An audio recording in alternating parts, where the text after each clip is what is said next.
مدنی welfare foundation کی جانب سے نشر ہونے والی اشرفی چینل کے ناظرین و سامعین، السلام علیکم ورحمۃ اللہ وبرکاتہ۔ الحمدللہ آج پھر ہمارے اسٹوڈیو میں دین و سنیت کی ایک عظیم شخصیت جو پہلے بھی پروگرام ان کے دیکھ چکے ہیں آپ، جن سے میری مراد خلیفہ حضور سراج الاولیاء و خلیفہ حضور شیخ الاسلام عالم نبیل فاضل جلیل مولانا سرفراز شبیری اشرفی مصباحی دامت برکاتہ العالیہ والقدسیہ تشریف فرما ہے۔ آج پھر زکوٰۃ کے تعلق سے کہ زکوٰۃ کیا ہے اور اسلام میں زکوٰۃ کا مقام اور زکوٰۃ دینے والوں کو کیا اجر ملتا ہے، نہ دینے والوں کی کیا سزا ہے، اس پر روشنی ڈالیں گے۔ اور ایک چہرہ اور بھی آپ دیکھ رہے ہیں جو حضور اشرف الخلفاء خلیفہ حضور شیخ الاسلام حضرت سید نور الدین بابا دامت برکاتہ العالیہ والقدسیہ کے صاحبزادے سید محمود اشرف صاحب قبلہ تشریف فرما ہے۔ الحمدللہ جو ابھی تازہ دارالعلوم اہل سنت جبل پور سے جنہوں نے عالمیت اور فاضل کا کورس کیا اور حضور فاضل بغداد کے مقدس ہاتھوں سے آپ کے سر پر تاج فضیلت کا رکھا گیا اور حضور سیدنا حسن عسکری دامت برکاتہ العالیہ والقدسیہ کی مخلص دعاؤں کے ساتھ آپ کو نوازا گیا۔ حضرت سید محمود اشرف صاحب جو دارالعلوم اہل سنت والجبل پور میں زیر تعلیم رہے اور آپ نے مکمل کورس کیا اور سند سے آپ کو نوازا گیا۔ ہم تو یہ دعا کریں گے کہ اللہ تعالیٰ آپ سے دین کی اور خدمت لے اور آپ کی علم میں عمر میں برکتی عطا فرمائے۔ اور بہت بہترین وہ نعت خواں بھی ہے الحمدللہ، دوران پروگرام آپ ان سے نعت بھی سنیں گے۔ ناظرین آئیے چلتے ہیں پروگرام کی طرف۔ میں جناب مولانا سرفراز مصباحی صاحب کی طرف یہ سوالات پیش کروں کہ حضرت زکوٰۃ ادا کرنے کے فائدے کیا ہیں؟ زکوٰۃ ادا کرنے کے فائدے جہاں تک بہت سارے فائدے، دنیا اور آخرت کے بہت سارے فائدے، لیکن اگر ہم زکوٰۃ کے معنی پر غور کریں تو زکوٰۃ کا جو معنی ہے لغوی اعتبار سے دو باتوں پر حامل ہے، دو معنی کا حامل ہے۔ ایک تو پاکیزگی اور طہارت اور دوسرا نشو و نما کے معنی میں، بالغگی پھلنے پھولنے کے معنی میں ہے۔ اور زکوٰۃ دینے سے مال و دولت میں اضافہ بھی ہوتا ہے، جیسے کہ اللہ تعالیٰ فرماتا ہے یمحق اللہ الربا ویربی صدقات، اللہ تعالیٰ سود کو مٹاتا ہے اور صدقات کو بڑھاتا ہے۔ اب وہ لوگ جو یہ سمجھتے ہیں کہ ہم راہ خدا میں خرچ کریں گے تو ہمارے مال میں کمی ہو جائے گی، تو ان کو یہ آیت کو پڑھنا چاہیے کہ نہیں، جو اللہ کی راہ میں مال دیا جاتا ہے تو وہ بڑھتا ہے، وہ مٹتا نہیں۔ اور جو لوگ سود دیتے ہیں تو ظاہری آنکھوں سے تو وہی دیکھتے ہیں کہ مال پہ مال آیا جا رہا ہے تو مال میں کثرت ہو رہی ہے، لیکن اللہ کے نزدیک وہ مال نہیں بڑھتا، بڑھنے والا مال تو راہ خدا میں خرچ کرنے سے ہوتا ہے، جس سے کہ آیت کریمہ میں ہے وما آتیتم من ربا لیربو فی اموال الناس فلا یربو عند اللہ وما آتیتم من زکاۃ تریدون وجہ اللہ فاولئک هم المضعفون۔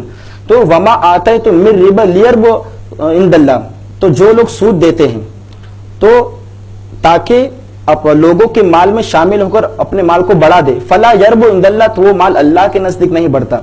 وما آتیتم من زکاۃ تریدون وجہ اللہ، اور جو زکوٰۃ دیتے ہیں اللہ کی رضا کے لیے فاولئک هم المضعفون، تو وہ لوگ اپنے مال کو بڑھانے والے ہیں۔ تو اللہ تعالیٰ یہاں پہ صاف فرما رہا ہے مال بڑھنے والا کون ہے؟ جو اللہ کی رضا کے لیے دیا جائے، اور جو گھٹنے والا ہے، جو سود ہے، تم سمجھتے ہو کہ ہم لوگوں کے مال میں دے دیں گے تاکہ ہمارے پاس اور انکم آئے، تو وہ مال بڑھنے والا نہیں ہے۔ اور پھر ہم یہ بھی دیکھتے ہیں کہ زکوٰۃ دینے سے مال میں پاکیزگی آتی ہے، مال پاک و ستھرا ہو جاتا ہے، اور حضور صلی اللہ تعالی وسلم کی دعا شامل حال رہتی ہے۔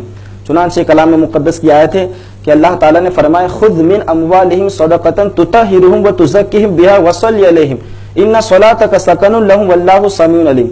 اے حبیب، ان کے مالوں سے زکوٰۃ وصول کیجیے، تطہرہم وتزکیہم بہا، تاکہ ان کے ذریعہ ان کے مالوں کو پاک و ستھرا کرے، بابرکت فرمائے، وصلی علیہم، اور ان کے لیے دعا کیجیے، ان صلاتک سکن لہم، بے شک آپ کی دعا ان کی دلوں کا چین ہے۔ تو پتہ چلا کہ زکوٰۃ دینے سے مال پاک صاف بھی ہوتا ہے، برکت بھی ہوتی ہے، اور حضور صلی اللہ علیہ وسلم کی دعا بھی شامل حال ہوتی ہے۔ اور تو یہ مطلب اس زکوٰۃ کے فائدے ہیں۔ سبحان اللہ، بہت بہترین باتیں آپ نے بتائی، مگر حضرت بہت سارے لوگ ہم نے ایسے بھی دیکھے ہیں جو صاحب نصاب بھی ہے، اللہ نے ان کو مال بھی دیا ہے مگر وہ زکوٰۃ نہیں دیتے، تو زکوٰۃ نہ دینے والوں کو کیا سزا ہوگی اور ان کا انجام کیا ہوگا؟ جی بہت سارے ایسے کم نصیب لوگ ہیں کہ اللہ تعالیٰ نے انہیں مال دیا بھی ہوتا ہے ایسا بھی نہیں، پھر بھی وہ زکوٰۃ نہیں دیتے. تو جہاں تک اس تعلق کا مسئلہ ہے کہ وہ زکوٰۃ کیوں نہیں دیتے، تو میری نظر تو آیت کریمہ پہ جاتی ہے کہ جو پوری آیت اس طرح ہے، یا ایھا الذین آمنوا انفقوا من طیبات ما کسبتم ومما اخرجنا لکم من الارض ولا تیمموا الخبیث منه تنفقون ولستم بآخذه الا ان تغمضوا فیہ واعلموا ان اللہ غنی حمید. الشیطان یعدکم الفقر ویأمرکم بالفحشاء واللہ یعدکم مغفرۃ منہ فضلا واللہ واسع علیم. کہ یا ایھا الذین آمنوا انفقوا من طیبات ما کسبتم، اے ایمان والو اپنی حلال کمائیوں سے راہ خدا میں خرچ کرو. ولا تیمموا الخبیث منہ تنفقون، اور اس میں خبیث کا ارادہ نہ کرو، ناقص کا ارادہ نہ کرو، خراب مال نہ دو. تو اور اگر وہ مال اگر تم کو دیا جائے منہ تنفقون، کہ تم دیتے ہو، تم خرچ کرتے ہو وہ خراب مال دیتے ہو اللہ کی راہ میں، ولستم بیاخذہ، اور حالانکہ تمہارا حال یہ ہوگا تم اسے نہ لوگے، الا ان تغمضوا فیہ، تم اسے چشم پوشی کرو گے. تو راہ خدا میں جو مال دیا جائے وہ اعلیٰ کوالٹی کا دیا جائے. اللہ تعالیٰ فرما رہا ہے وَاعْلَمُوا أَنَّ اللَّهَ غَنِيٌّ حَمِيدٌ، جان لو کہ اللہ تعالیٰ بے نیاز اور سرایا ہوا ہے. پھر جو آپ نے سوال کیا اس کا جواب یہ ہے کہ لوگ راہ خدا میں خرچ کیوں نہیں کرتے. الشیطان یعدکم الفقر، کیونکہ شیطان انہیں محتاجی کا خوف دلاتا ہے، شیطان اندیشہ دلاتا ہے کہ تم محتاج ہو جاؤ گے اگر تم راہ خدا میں خرچ کرو گے. جو تمہارا پڑوسی ہے وہ تم سے آگے بڑھ جائے گا اور وہ تم پیچھے رہ جاؤ گے. وَيَأْمُرُكُمْ بِالْفَحْشَاءِ، اور یہ شیطان بے حیائی اور برائیاں کا حکم دیتا ہے، کنجوسی کرنے کا حکم دیتا ہے اور راہ خدا میں خرچ کرنے سے روکتا ہے. اور اللہ تعالیٰ کیا فرماتا ہے ایسے لوگوں کے لیے جب شیطان تمہیں وسوسہ دلائے تو یہ اللہ تعالیٰ کا یہ فرمان سنو، وَاللَّهُ يَعِدُكُمْ مَغْفِرَةً مِّنْهُ وَفَضْلًا، اللہ تعالیٰ تم سے وعدہ فرماتا ہے بخشش کا، مغفرت کا اور اپنے فضل کا، یعنی اللہ تعالیٰ تمہارے مال کو بڑھائے گا بھی اور تمہاری بخشش بھی کرے گا. واللہ واسع علیم، اور اللہ تعالیٰ وسعت والا ہے، علم والا ہے. تو جب بھی ہمیں ایسے وسوسے آئے کہ میرے مال میں کمی ہو جائے گی یا فلاں شخص مجھ سے آگے بڑھ جائے گا، تو ہمیں اللہ کے اس وعدے پر بھی غور کرنا چاہیے کہ اللہ کی راہ میں خرچ کرنے پر بخشش کا وعدہ ہے اور روزی جو ہمارا رزق ہے اس کا دگنا ہونے کا وعدہ ہے. سبحان اللہ سبحان اللہ. تو ناظرین آئیے نعت رسول صلی اللہ تعالیٰ علیہ وسلم کے لیے میں سید محمود اشرف صاحب کو عرض کروں کہ آپ بہترین نعت پاک صلی اللہ تعالی وسلم ہمارے تمام ناظرین و سامعین کو سلائیں. ناظرین یہ سوالات کا سلسلہ تو جاری رہے گا مگر آئیے آپ ایک کلام سننے کے لیے تیار ہو جائے. انشاءاللہ ایسا محسوس ہوگا کہ جسم یہاں رہے گا دل مدینے پہنچ جائے گا. یہ نظارے یہ سب موسم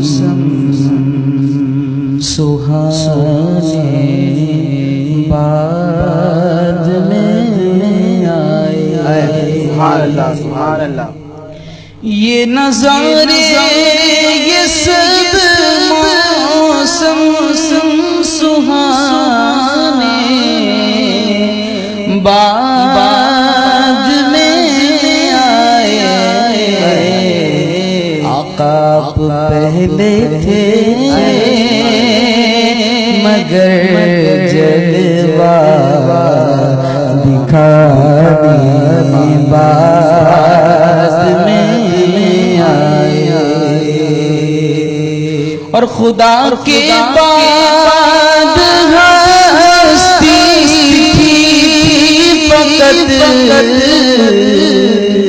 زہرا کے بابا کی. خدا کے بعد ہستی تھی فقط زہرا کے بابا کی. رسولوں اور نبیوں کے زمانے بعد میں آئے. رسولوں اور نبیوں کے زمانے بعد میں آئے. وہ نانا کی زبان کو چوس کر سیراب تھے کب سے.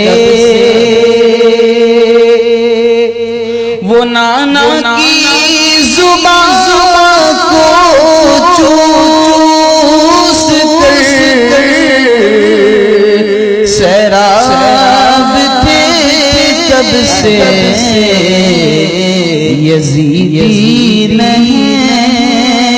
پر پہرا لگانے بعد میں آئے، یزیدی نہر پر پہرا لگانے بعد میں آئے،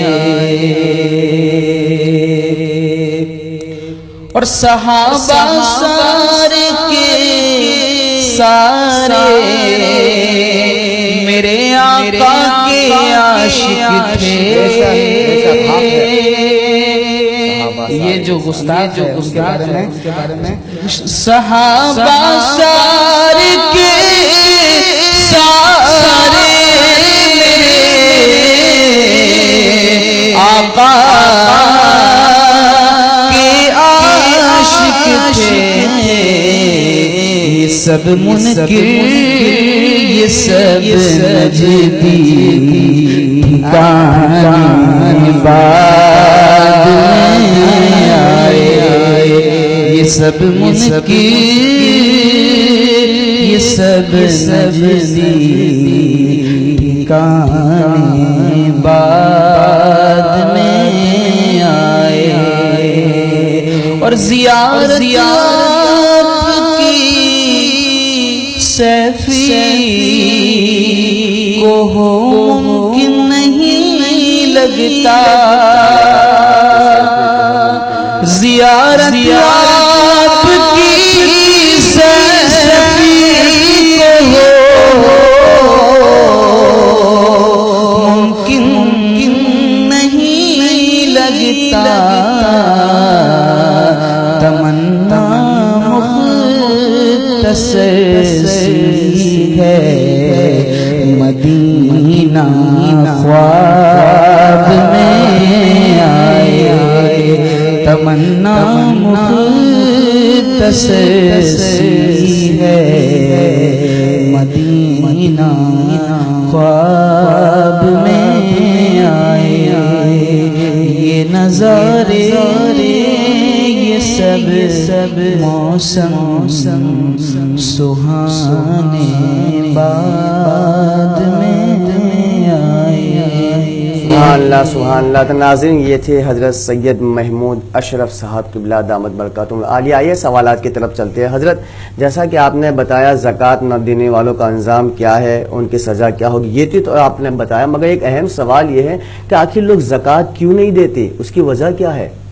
جی جیسا کہ میں نے ابھی نعت پاک پہلے سے میں نے بتایا کہ جو وجہ تھی کہ شیطان جو ہوتا ہے وسوسہ دلاتا ہے، یہ خوف دلاتا ہے کہ تمہارے مال میں کمی ہو جائے گی، اگر تم زکوٰۃ دو گے یا راہ خدا میں خرچ کرو گے تو تمہارا جو پھلا پڑوسی ہے وہ تم سے آگے بڑھ جائے گا، اس لیے اس محتاجی کی خوف کی وجہ سے لوگ زکوٰۃ نہیں نکالتے اور ہچکچاتے ہیں اللہ کی راہ میں مال خرچ کرنے کے حوالے سے۔ جی حضرت اب ہمارے تمام ناظرین اور سامعین کو یہ بتائیے کہ زکوٰۃ ادا کرنے میں کن کن باتوں کا خیال رکھنا چاہیے؟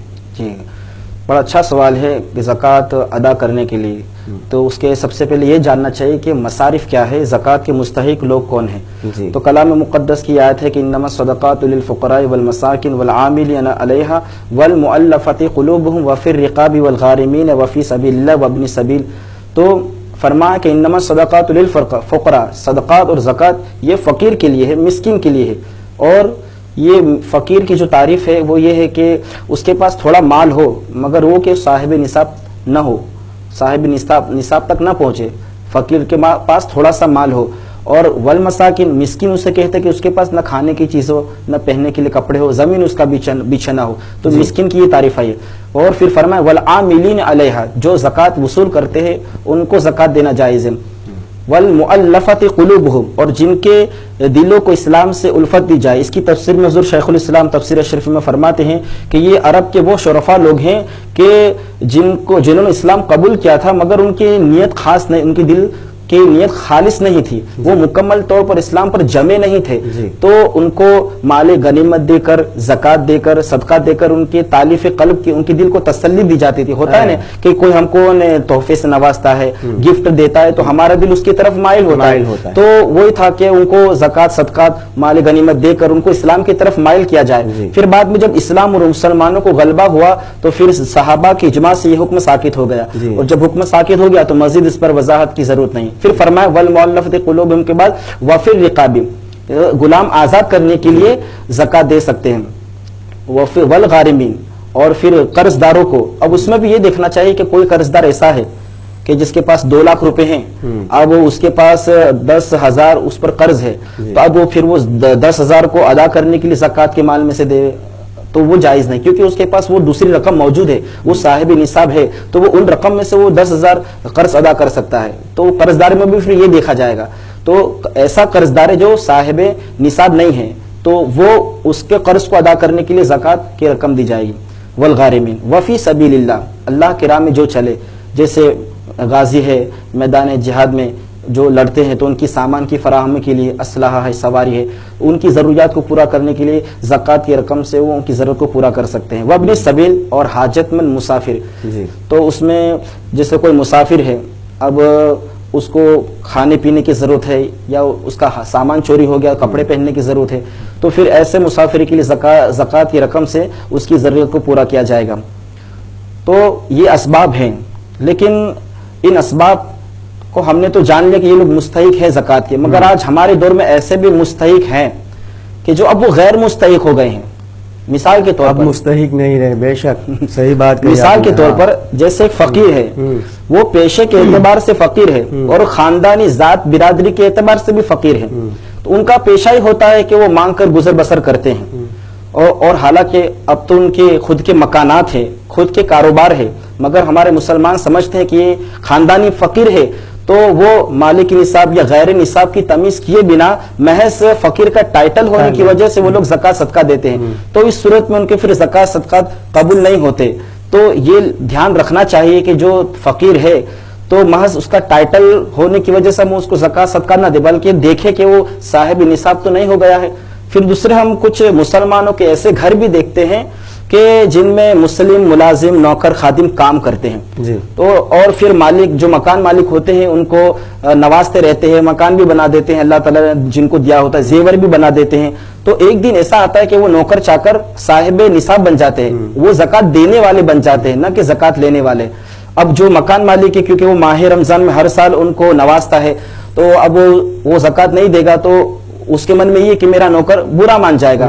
تو اس وجہ سے وہ ماہ رمضان میں مکان مالک ان کے نوکروں کو زکوٰۃ دیتے ہیں، حالانکہ وہ صاحب نصاب ہو گئے ہیں. تو ہمیں مالک کو بھی اب سوچنا چاہیے جو نوکر ہے وہ صاحب نصاب ہے، اب میں یہ مال اس کو دوں جو مستحق ہے. ہاں، اس صورتحال دیکھے، کنڈیشن دیکھے کہ کیا میرا نوکر صاحب نصاب تو نہیں ہو گیا، پورے طور پر جائزہ لے. لیکن کافی لوگ ایسے ہیں کہ جو 50,000 60,000 دے دیتے ہیں، نہ ان کی زکوٰۃ قبول ہوتی ہے، اور پھر لینے والا بھی گنہگار، دینے والا بھی گنہگار. تو اس سے ہمیں بچنا چاہیے.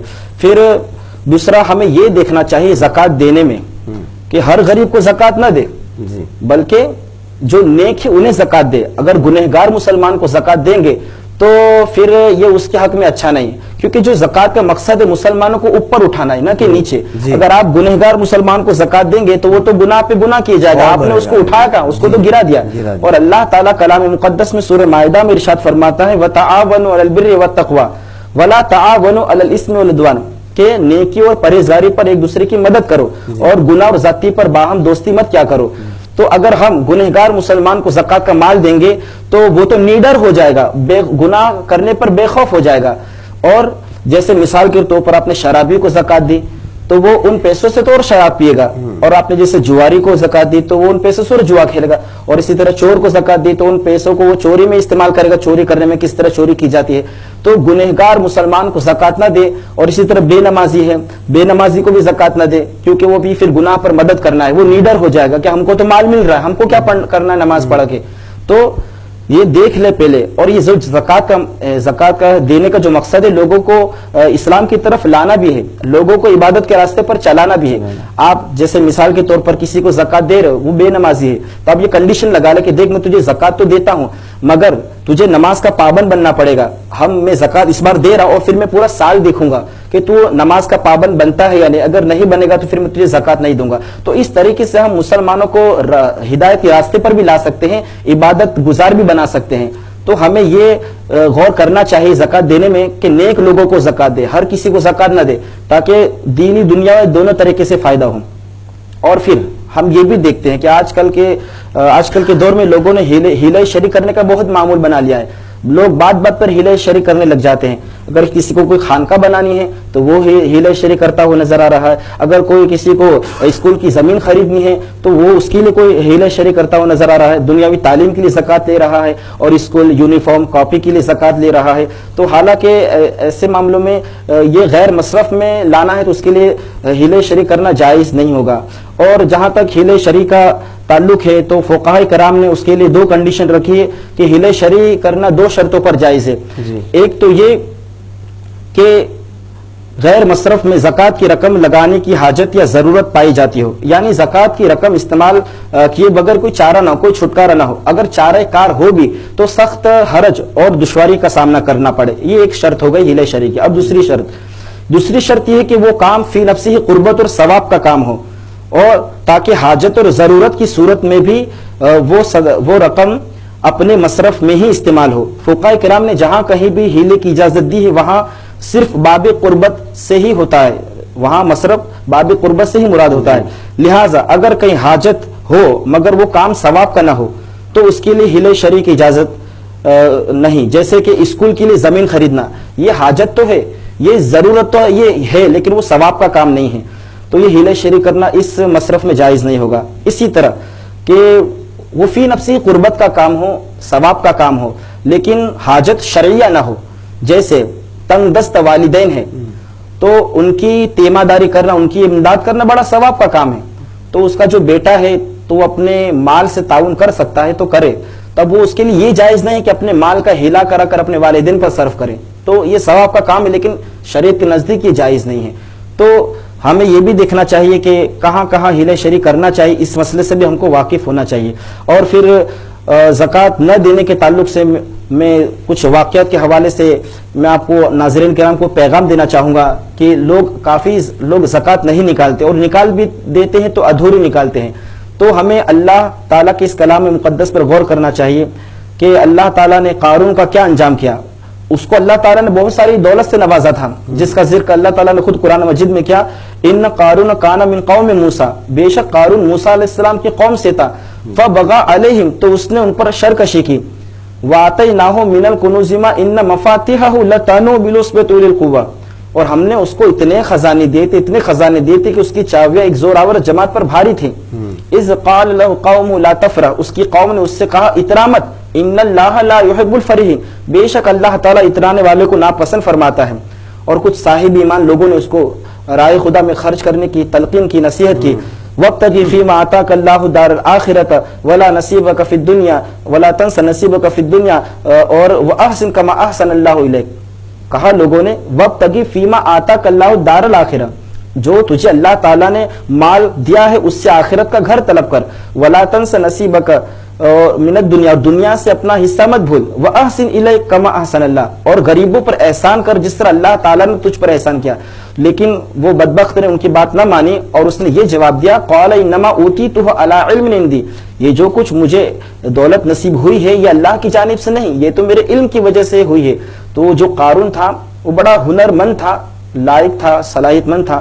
تو اس نے علم کیمیا حاصل کیا تھا, اور علم کیمیا سونے بنانے کا جو علم ہوتا ہے اسے کہتے ہیں. تو اس کی وجہ سے اس نے بہت دولت حاصل کر لی تھی. تو حضرت موسیٰ علیہ السلام نے اللہ تعالیٰ کی طرف سے اس کو زکوٰۃ کا حکم سنایا, زکوٰۃ دو, تو اس نے انکار کیا, اور موسیٰ علیہ السلام کو بدنام کرنے کے لیے ایک فاحش عورت کے ذریعے تہمت لگائی. تو حضرت موسیٰ علیہ السلام نے بددعا کی, تو اللہ تعالیٰ نے قارون اور اس کے مال کو زمین میں دھسا دیا. فخسفنا بہ وبدارہ الارض, ہم نے اسے اور اس کے گھر کو غرق کر دیا, دھسا دیا. تو آج بھی قارون جسے لوگ پائے جاتے ہیں, جو اللہ کے رسول کی فرمان کی طرف نظر نہیں کرتے اور اپنے دولت کے نوشے میں چور رہتے ہیں، غریبوں کی ہمدردی کا خیال نہیں رکھتے، اور ان سے کہا جاتا ہے کہ بھئی زکوٰۃ نکالو تو طرح طرح کی ہیلے بہانے تلاشتے ہیں. تو ایسے لوگوں کو اس واقعے سے سبق حاصل کرنے کی ضرورت ہے کہ ہمارا مال دنیا میں ہی رہ جائے گا، یہ مال کچھ کام نہیں آئے گا. پھر ہمارے سامنے سالبہ ابن حاتم والا بھی واقعہ ہے کہ اس نے اللہ تعالیٰ سے دولت مند ہونے کی دعا کی، اللہ کے رسول نے منع فرمایا پھر بھی وہ نہ مانا. اللہ کے رسول نے دعا کی اللہم ارزقہ مالا، اللہ اس کے مال میں برکت عطا فرما. تو اس کا مال اتنا بڑھ گیا کہ مدینہ شریف میں بھی اس کا مال نہیں سما سکا، تو اس نے جنگل میں پناہ لی، اور پھر حالت یہ ہوئی کہ وہ مدینہ طیبہ کی حاضری سے بھی محروم رہ گیا اور جماعتیں بھی ترک ہونے لگی، جمعہ بھی چھوٹنے لگا. تو پھر زکوٰۃ کی آیت نازل ہوئی تو اللہ کے رسول نے عاملوں کو، دو عامل کو اس کے پاس بھیجا کہ جاؤ زکوٰۃ وصول کرو. تو اس نے کہا کہ یہ تو ٹیکس ہے جو غیر مسلم سے لیا جاتا ہے، ابھی پھر کبھی آنا، پھر بعد میں دیکھتے ہیں. تو پھر اس کے حق میں یہ آیت کریمہ نازل ہوئی اس کی مذمت میں کہ وَمِنْهُمْ مَنْ عَاهَدَ اللَّهَ لَئِنْ أَتَانَا مِنْ فَضْلِهِ لَنَصَّدَّقَنَّ وَلَنَكُونَنَّ مِنَ الصَّالِحِينَ، کہ ان میں کچھ لوگ ایسے ہیں کہ جنہوں نے اللہ سے وعدہ کیا کہ اگر وہ ہمیں اپنے فضل سے عطا کرے گا تو لنصدقن، ضرور ہم کھل کر خیرات کریں گے، ولنکونن من الصالحین، اور ہم نیکوکار میں ہو جائیں گے. فلما آتاہم من فضلہ، تو جب اللہ تعالیٰ نے انہیں اپنے فضل سے انہیں عطا کیا، بخلوا بہ، وہ کنجوسی کرنے لگے، وتولوا وہم معرضون، اور منہ پھیر کر پلٹ گئے. تو یہ حال ہوا. اور دوسرا ایک واقعہ اور ہے کہ جو نمازیں بھی پڑھتے ہیں، دوسری عبادتیں بھی کرتے ہیں، زکوٰۃ نہیں دیتے، تو ایسے لوگوں کے لیے بھی یہ واقعہ عبرت کا سبق ہے. دیکھ جیسے ایک مرتبہ تابعین کرام کی ایک جماعت حضرت ابو سنان رضی اللہ تعالیٰ عنہ کی ملاقات کے لیے گئی. جب لوگ ان کے گھر پہنچے تو حضرت ابو سنان رضی اللہ تعالیٰ عنہ نے فرمایا کہ چلو پڑوس میں ایک آدمی کا انتقال ہو گیا ہے، ہم ان کی تعزیت کرنے چلتے ہیں. تو حضرت محمد بن یوسف فریابی علیہ رحمہ فرماتے ہیں کہ جب ہم لوگ وہاں پہنچے تو دیکھا کہ وہ آدمی بہت رو رہا ہے. ہم نے اسے بڑی تسلی دینے کی کوشش کی لیکن اس نے تسکین نہیں پائی. تو پھر ہم نے اس سے کہا کہ کیا تجھے نہیں معلوم کہ موت تو لازمی طور پر آنی ہے؟ تو اس نے کہا مجھے معلوم ہے، لیکن میں تو اپنے بھائی کی موت پر اس لیے رو رہا ہوں کہ اسے صبح شام عذاب ہو رہا ہے. ہم نے کہا کیا اللہ تعالیٰ نے تجھے غیب کا علم دے دیا ہے؟ اس نے کہا نہیں، بات ایسی نہیں ہے. کہ بات دراصل یہ ہے کہ جب میں نے اپنے بھائی کو دفن کر دیا، لوگ مٹی ڈال کے چلے گئے، تو میں اپنے بھائی کی قبر پر بیٹھا رہا. اچانک قبر سے آواز آئی، ہائے لوگوں نے مجھے تنہا چھوڑ دیا، میں سخت عذاب میں مبتلا ہوں، حالانکہ میں نمازی تھا، میں روزے دار تھا. یہ سن کر میں رونے لگا اور میں نے پھر قبر سے مٹی ہٹائی تو کیا دیکھتا ہوں کہ قبر میں آگ جل رہی ہے اور میرے بھائی کی گلے میں، گردن میں آگ کا ٹوک ڈال دیا گیا ہے. بھائی کی محبت میں میں نے اس آگ کے ٹوک کو ہٹانا چاہا، نکالنا چاہا تو میری ہاتھ اور انگلیاں جل گئی. پھر اس نے ہمیں ہاتھ اور انگلیاں بتائی تو وہ واقعی میں جلے ہوئے تھے. پھر بھائی نے اس کو مٹی ڈال کر وہ واپس چلا آیا. تو اس کے بھائی نے کہا تو پھر میں اپنے بھائی کی موت پر کیوں نہ رہوں؟ تو ہم نے اس سے پوچھا کہ تیرا بھائی دنیا میں کیا عمل کرتا تھا؟ اس نے کہا وہ مال کی زکوٰۃ نہیں نکالتا تھا. حالانکہ وہ روزے بھی رکھ رہا ہے، وہ نمازیں بھی پڑھ رہا ہے، لیکن ایک جو کام عبادت وہ زکوٰۃ نہیں دیتا، اس کی وجہ سے اس کی پکڑ ہو گئی. تو ہمیں یہ نہیں سمجھنا چاہیے ہم دنیا بھر کی عبادتیں کر رہے ہیں مگر ہم اللہ کی راہ میں خرچ کرنے سے ہچکچائیں، خطرہ ہے تو پھر ہماری پکڑ ہو جائے گی. تو ہمیں چاہیے کہ رائے خدا میں خلوص دل کے ساتھ اللہ کی رضا کے لیے، نام و نمود کے لیے نہیں، دکھاوے کے لیے خرچ رہے. بس آج کا یہ پیغام ہے اشرف چینل کے ناظرین کے لیے. سبحان اللہ سبحان اللہ. تو حضرت آپ نے زکوٰۃ کے بہت بہترین مسائل اور فضائل پر آپ نے روشنی ڈالی. دعا ہے اللہ تعالیٰ آپ کے علم و عمر میں برکت عطا فرمائے. اب برودا و اطراف و اکناف میں وقت افطار ہے تو آپ ہمارے تمام ناظرین کے لیے دعا فرما دیں. صلی اللہ علیہ نبی علیہ صلی اللہ تعالیٰ علیہ وسلم. صلاۃ و سلام علیک یا رسول اللہ صلی اللہ تعالیٰ علیہ وسلم. اللہم ربنا آتنا فی الدنیا حسنۃ وفی الآخرۃ حسنۃ وقینا عذاب النار وقینا عذاب القبر وقینا عذاب الحشر وقینا عذاب الدین وقینا عذاب الدار.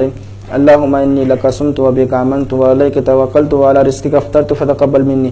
مولا تعالیٰ کریمہ کافر بندہ نوازائی جو محفل ہوئی، اس میں جو بھی کہنے سننے میں لفظاً مانن صحباً قصداً حرکتاً غلطی ہو گئی ہو، اپنے فضل و کرم سے معاف فرما. آمین. اور مولا تعالیٰ اس کے ذریعے لوگوں کو ہدایت عطا فرما. آمین. اور جو بھی اس کے تعاون کرنے والے اشرف چینل کی ٹیم کو، ان کی جو بھی خدمت ہے ان کی خدمات کو قبول فرما اور اشرفی چینل کے ذریعے لوگوں تک دین کا پیغام پہنچا. مولا تعالیٰ ماہ رمضان کے صدقے توفیل سے ہماری عبادتوں کو قبول فرما, ہمارے روزوں کو قبول فرما, ہماری نمازوں کو قبول فرما, ہمیں اس میں زیادہ سے زیادہ عبادت کرنے کی توفیق عطا فرما اور ہمیں اس کا احترام کرنے کی توفیق عطا فرما, ہمیں شب قدر میں زیادہ سے زیادہ عبادت کرنے کی توفیق عطا فرما. مولا تعالیٰ اسلام کے احکام پر چلنے کی توفیق عطا فرما, سنت رسول پر چلنے کی توفیق عطا فرما, اسلام کا بول بالا عطا فرما, سنیت کا بول بالا عطا فرما, دشمنان اسلام کا منہ کالا فرما, ہمارے والدین کی مغفرت فرما, ہمیں اپنے والدین کا فرما بردار بنا, ہمارے خاندان سے جتنے مرحوم گزر چکے ہیں سب کی مغفرت فرما. مولا تعالی ہمیں ہر سال ماہ رمضان المبارک نصیب فرما, ہر سال ہمیں زیادہ سے زیادہ اس میں عبادت کرنے کی توفیق عطا فرما. کما قال اللہ تعالی فی شان حبیبہ ان اللہ وملائکتہ یصلون علی النبی یا ایھا الذین آمنوا صلوا علیہ وسلموا تسلیما. اللهم صل علی سیدنا مولانا محمد معدن الجود والکرم منبع العلم والحلم والحکم وآلہ واصحابہ اجمعین. سبحان ربک رب العزۃ عما یصفون وسلام علی المرسلین والحمد للہ رب العالمین.